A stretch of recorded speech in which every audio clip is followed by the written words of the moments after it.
yung tuloy-tuloy na pagpapakalat ng fake news ng mga DDS. Pati po yung yung mga kasamang pulis ni General Torre, ginawa ng fake news po ng mga DDS. Yung SWAT team niya, nag-iiyakan habang ina-arrest si Digong. Pawis lang po ang pinupunasan nila, hindi sila umiiyak. Warning kayo sa akin, Marlica. Warning. Paano ka? Warning. Umanda siya. We will go after her. Hanapin niyo sa hanap. Yes. We know na nandun siya. Nakapig siya sa Amerika. But then, dito pinapalabas yung kanyang mga fake news, yung mga trolls niya. These were the words of Rodrigo Duterte, the one who waged a war against narcotics that claimed the lives of thousands of Filipinos, most of them poor, before his election in 2016. Nagbabagang mga balita at pagtalakay sa mga isyu ng lipunan. Pulsa, opinyon, banat at paglalantad sa katotohanan. Pulsa, what you see is what you get. You decide. Time muna tayo mga kababayan. Padala ni Ted Almarines ng Seoul, South Korea. Ang setting mga kababayan sa barbershop, sabi ng customer na lalaki, boss, magpapagupit po ako. Sabi naman ng barbero, ano anyang gusto mong gupit? Sabi ng lalaki, kalbo anya. Matalas ba anya yung yung labaha mo? Sagot ng barbero, o anya, bagong hasa. Sabi ng customer, sabi ng lalaki, boss, matanong ko lang, bakit anya may aso dito sa ilalim ng inuupuan ko? Sagot ng barbero, madalas anya siyang nandyan. Matapos anya siyang mulaan niya ng kumain siya ng tainga.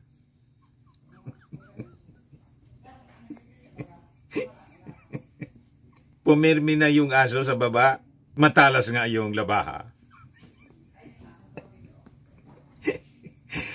Nakabang na palagi yung aso sa baba nang makatikim ng nahulog na tainga.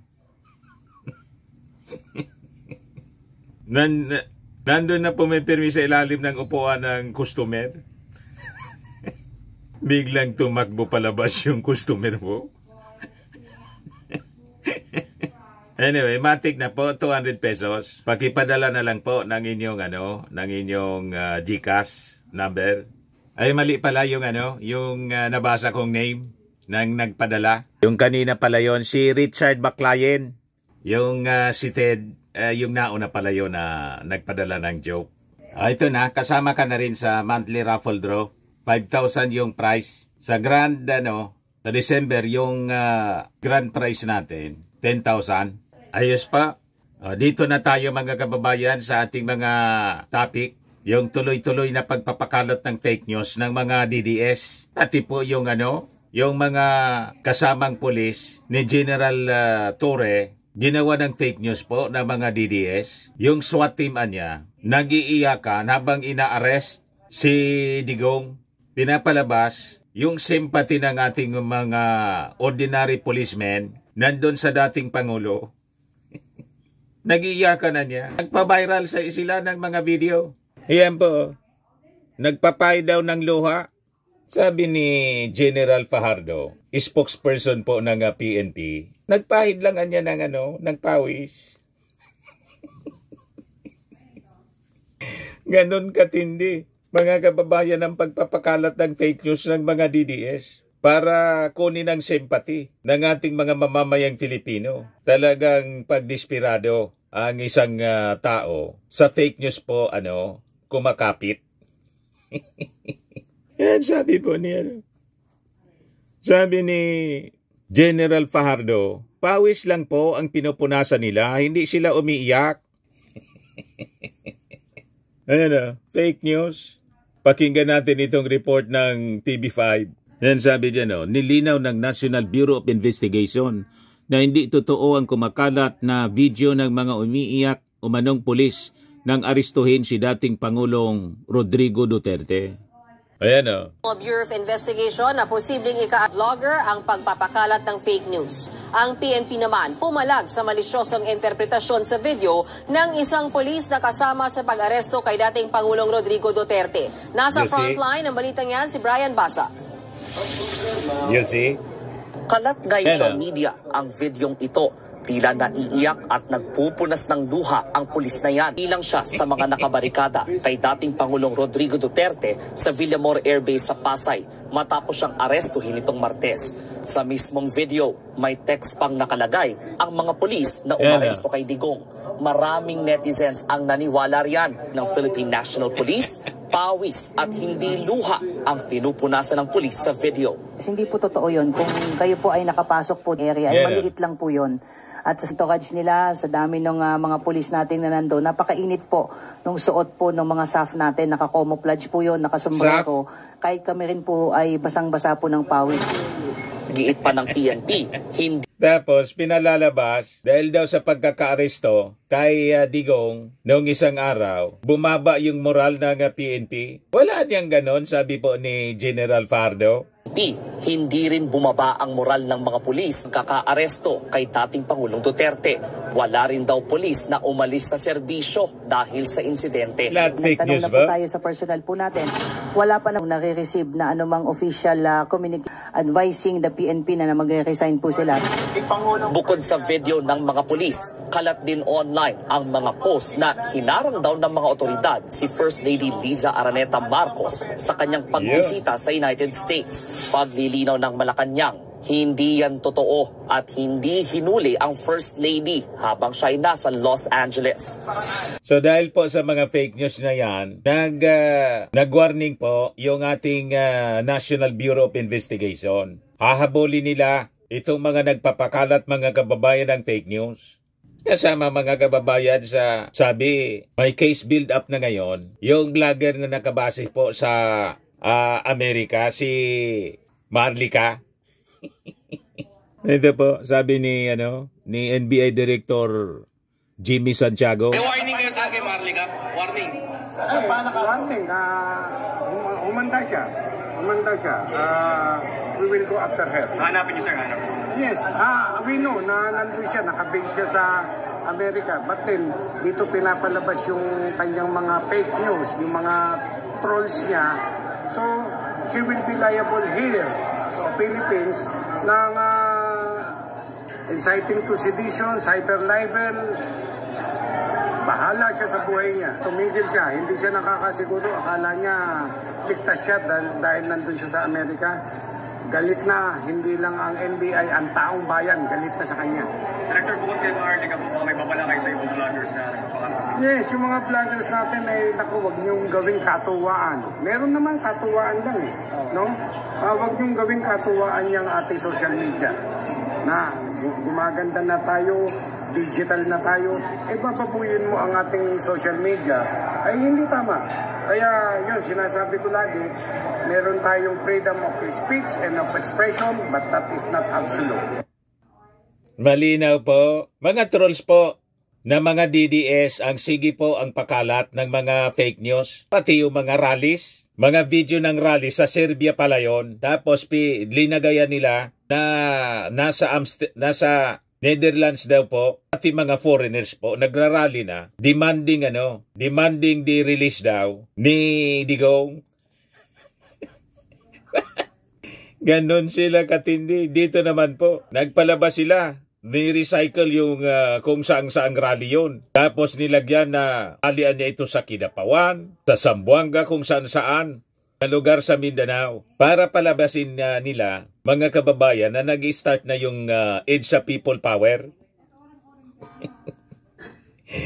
Mula muna sa mga provinces, pagkatapos ginagantungan nila ang EDSA People Power 3. Ayan po. Illegal arrest kay PRRD, labas na at manindigan. Pumunta na daw sa EDSA mga kababayan. Abang sila nagtatago, itong si Harry Roque at saka si Marlica nandun sa Amerika. Umuwi kayo kasi dito. Si Harry Roque, paano mo pangungunahan ng EDSA People Power, nagtatago ka? Sususulsulan mo. Sinusulsulan ninyo yung mga tao na mag-EDSA People Power pagkatapos kayo nagtatago. Paano kayo niyan paniniwalaan? Papagurin ninyo yung mga tao pumunta ng EDSA. Pagkatapos kayo nagtatago. Kaya pag-aabulin daw mga kababayan ng NBI, may case build-up na ginagawa ngayon. Buti naman po para malabanan natin ang fake news at saka destabilization. So, possibly, ang ifa-file sa kanilang kaso, inciting to sedition. Sila man lang po ang gumagawa ng mga problema nila. Parang si Digong at si Sara, sila yung gumawa ng sarili nilang problema. O ngayon, nagkanda buhol-buhol na sila. Si Sara nandun sa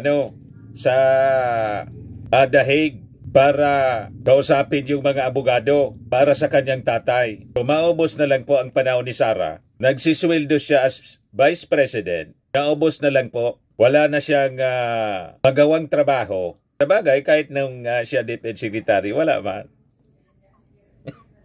Inutil. Lalo na ngayon, nang lahat ng panahon niya nakatutok sa mga problema, sila man lang po ang may gawa. O ngayon, kahapon, ang sabi, yung PNP mga kababayan, magpa-file ng direct assault case kasi hinampas ni Hanilet Abansenya yung isang pulis. Ito ngayon yung development. CAP will no longer pursue direct assault case versus Hanilet Abansenya. Yan po. Sabi ni General Jane Fajardo, personal anyang desisyon ng pulis na wag nang magsampa ng kaso at ang reason niya ay kasama yon sa hazard ng kanyang trabaho. Kaya okay lang at magpapagaling na lang daw siya at back to work na daw siya. Kita ninyo, mahaba ang pasensya ng PNP. Sila pa yung nasaktan sa pagpapatupad ng batas. Pero sa panahon ni Digong mga kababayan, lahat kill. Yan po, inisa-isa ng Philippine Daily Inquirer. Basahin ko sa inyo.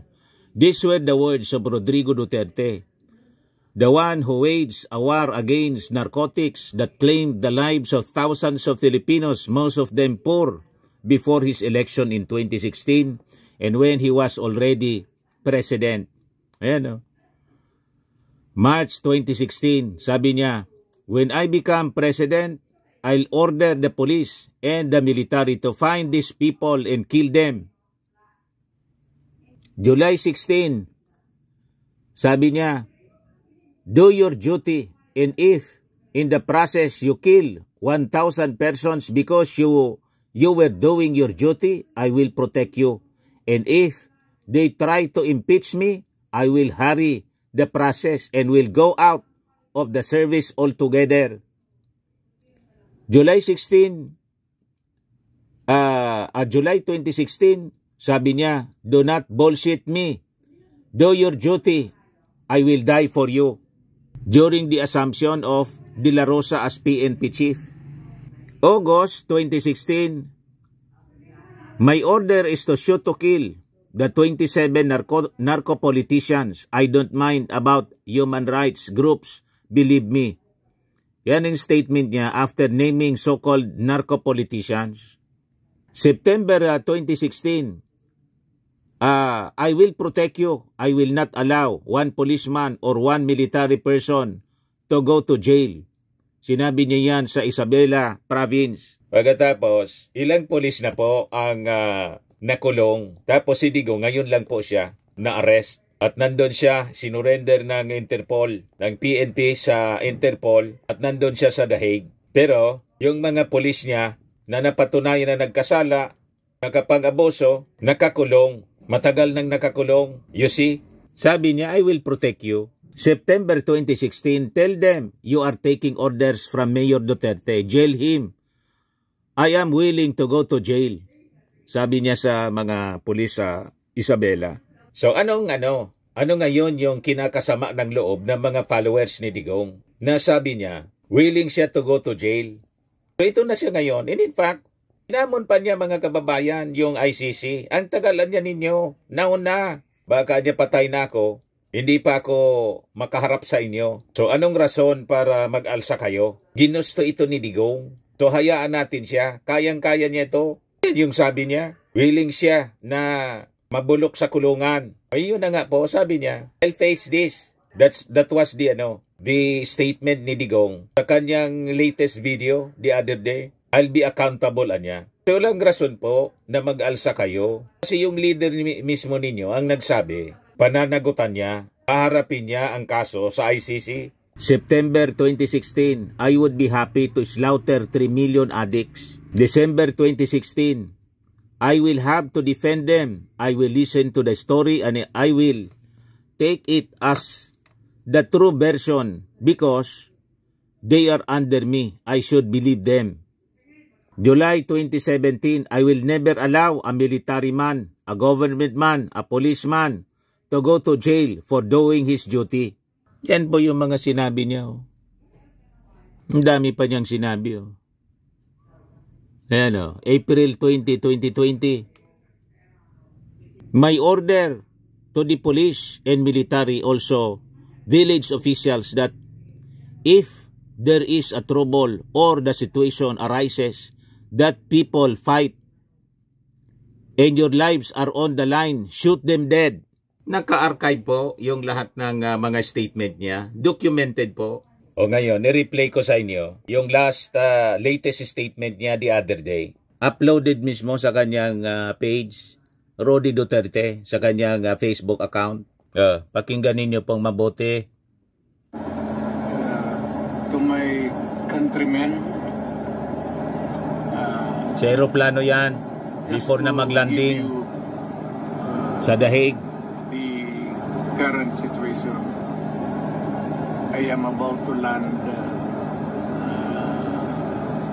sa Hague. Galing ako Dubai. Stopover for donatory. And okay daw siya, donatory. Something to do with the law and order noon. At sinasabi ko naman sa mga polis at military na trabaho kayo at ako ang managot. You see, siya daw ang managot. For all of the... So ano ang problema ninyo mga DDS, mga supporters ni Digong? Yung leader nga ninyo, nagsalita na siya ang bahala, siya ang managot. Wala kayong tiwala sa leader ninyo na siya yung mananagot? Kayang-kaya yan, strong leader si kayang-kaya niya. Strong leader si Digong, ang weak leader si Bongbong Marcos. Tanggap namin na ang ating Pangulo, weak leader. Tinanggap namin yung mga panunuya ninyo, pambabalahura ninyo. Narinig kayong masamang salita galing sa ating Pangulong Bongbong Marcos? Wala. Ang mga masasamang salita, galing man lang po sa inyo. At si Digong, wala siyang problema. If this is my destiny, so be it, sabi niya. Napakalinaw. Whatever happened in the past, ako na yung nag-front sa ating law enforcement at military. Sinabi ko na, I will protect you. No, you see? I will. Siya lang, ako na niya. Ako ang managot sila. Oh, siya ang managot. This will be a long legal proceedings. Tanggap niya. Alam niya, this is a long proceedings. Kasi si Dilima nga po, babae, nakulong for almost 7 years. Babae na nga iyon. Kinaya ni Dilima. Anong hindi makaya ni Digong? Ang estimate po ni Attorney Conti, ang trial will last for 8 years. O di, amanos na po. Si Dilima nakulong ng 7 years, tapos na-acquit. O kung hindi man nagkasala si Digong, after 8 years, di ma-acquit siya. Balik siya dito sa Pilipinas after 8 years. Pero kung halimbawa, mapatunayan siya, 30 years to lifetime. Pero tanggap na niya eh. Kung tanggap na ng leader ninyong si Digong, anong rason na hindi ninyo matanggap na mga supporters? Masyado kayong emotional. Mas magaling pa kayo sa inyong leader. Tama po? Hindi nga mag-alala si Digong. Kasi napakatapang, maisog na leader. Pagkatapos kayo, hindi kayo mapakali. Kalma nga po si Digong. Tama po. Ito naman po, Firmax Firming and Lifting Cream, pinapahid po sa mga pulses in affected area. Mainam po sa paninigas ng mga kasukasuan. Ito naman po, Automax Radiant Serum. Sa mukha naman yung application, anti-aging po siya. You will look 10 years younger than your age. Sa mga cancer patients naman po, baka lang gusto ninyo itong itry. Naing siya red mixed fruit drink. Hindi mo po siya gamot, food supplement siya. Kaya lang, gawa siya mga kababayan sa goji berry. Yung goji berry may anti-cancer properties. O ngayon, yung mga inquiries ninyo, dumiritso na lang kayo sa aming messenger sa Facebook para masagot namin agad. Ayos pa? Ayos na ayosan niya, Mr. Maravilla. At sa mga naghanap po ng malinis and spacious fitness gym, pumunta lang po kayo sa aming Colossal Fitness Gym. May Grab ka rental din po kami. Ito naman po yung bago naming product na binibenta online. Eye Glow Serum, whitening po siya. Tingnan ninyo yung epekto sa aking anak na architect before and now. Yung mga inquiries po ninyo, dumiretso na lang kayo sa kanyang Facebook account, Riz Maravillas.